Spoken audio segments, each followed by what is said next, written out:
Guy Gardner is losing his grip on humanity as he is slowly becoming consumed by his rage. Let's have a war about that. Welcome to the Complete Story Series, where we take trade paperbacks and single issues and we break them down into digestible bites to help you understand. Then we read it automatically back to you. All alterations of the panels, text, and images are to prevent copyright problems, and all art is owned by its respective companies. This is part 2 of our ongoing story with the Red Lanterns, the Civil War start. When we last left off, Bleez had discovered Atrocities was working towards his revenge against Guy Gardner, and Guy was losing his grip on humanity. But as he returned to the Red Power Battery, he learned that there was a new Red Lantern in their core, the cousin of Superman, Kara Zor-El. After trying to get her to not drink beer and then tricking her into coming back to Earth, he talked it over with Superman, and while Superman wasn't too happy about the whole her being a Red Lantern thing, he did leave her to her own devices, and her decision was to return and join the Red Lantern Corps. If you want to know more about her journey directly, we have an older video called Red Daughter of Krypton that explains where that story went. But Bleez managed to get away from Atrocities as she crash lands onto the Red Lantern planet of Yasmalt, and she manages to get out the words, Atrocities. They bring her to the infirmary and she explains that she went there with Rancor to get Ratchet's ring, and they found Atrocities and he beat them both near death. She gets out of bed and begins looking for her clothes. She plans to go back for Rancor, with or without Guy. So Guy calls in his new Red, Supergirl, so that she can hold Bleez back while he figures out what's going on and what Atrocities' plans really are. Bleez tries to push her way past Kara, but that's not going to happen. Meanwhile, in a foreign world, a new Red rises, the Judge. She deems the people of her planet guilty, and she begins to slaughter them all. Seeing a huge power fluctuation coming off of a planet, Guy grabs every Red, even the recovering Bleez, and they head down to the planet to find the entire city burning. The question comes up, could one Red have possibly done this on their own? They are interrupted by some very scared locals who inform Guy that they don't need any more of these Red Lanterns. First they had the Judge, and then the one with the cat, and Guy stops him right there. He knows what this means. Atrocities beat him to this planet with his little cat, Dexter. Down below, Atrocities stands with Dexter, looking at a very powerful new Red Lantern. The Judge disappears from his sight, but Dexter has this on lockdown, and he leads his master to the new very powerful Red Lantern. Meanwhile, Supergirl and Bleez are flying through the city looking for the same Red Lantern.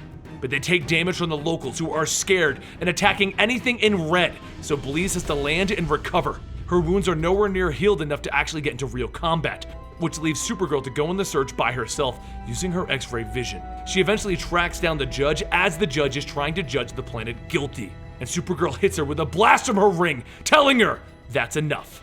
The Judge asks what she is, and Kara tells her, a Red Lantern. Confused by what a Red Lantern is, the Judge throws Kara back. Furious, Kara gets back up and she tries to control her anger. But the Judge charges at her. Everyone on this planet must pay for their crimes today, including you! She taps into Kara's mind and she sees everything that is filling her with rage. The destruction of Krypton, losing its revival, hell betraying her in her battle with Superman.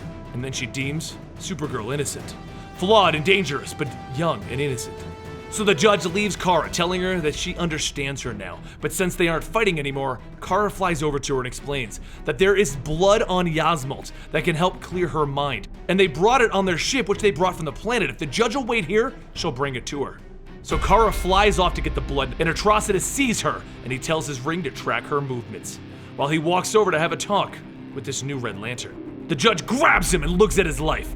Dexter jumps in to save his master, but is thrown aside by the power of this new Red. Dexter then puts on Red Lantern armor and gets ready to fight, but Atrocities tells him, do not fight the Judge. Let the Judge see his past. The Judge stops. I cannot judge you. You have done terrible things, but you think what you have done is right. They are correct in your mind. I've never encountered someone so utterly convinced that what they are doing is correct. Meanwhile, Kara goes into space and grabs the vat of red blood and tears it apart over the city. The red blood of Yasmalt begins to rain down on everything, from the Judge, the city, all the way to Atrocities, and she drops to the ground with her mind clearing.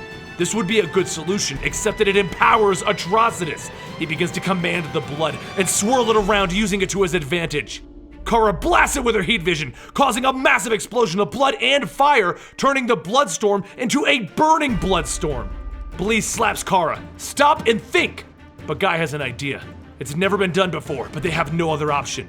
He has all of the Red Lanterns join hands and they use their rings with the blood magic and they command the blood to retreat into the sky and back into space. While Skylex says that they should leave while they can, Guy explains that he's done playing hide and seek. He rockets down to Atrocities as he's trying to get the new red, and now the judge's mind is clear.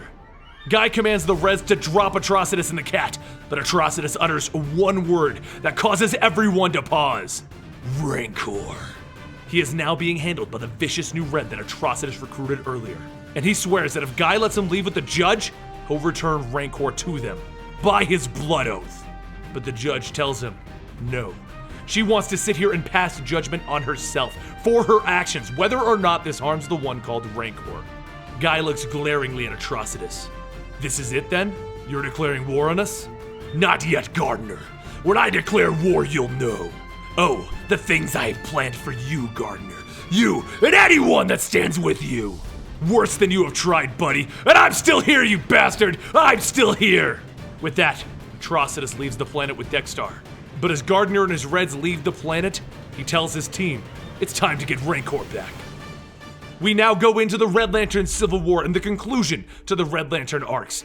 I hope you guys have enjoyed it this far, and if you're wondering about Supergirl, you need to go check out her video because she doesn't do that much else in the actual Red Lantern storylines. It's called Red Daughter of Krypton. We've already done that video a long time ago. I do apologize for any audio issues. It is really old.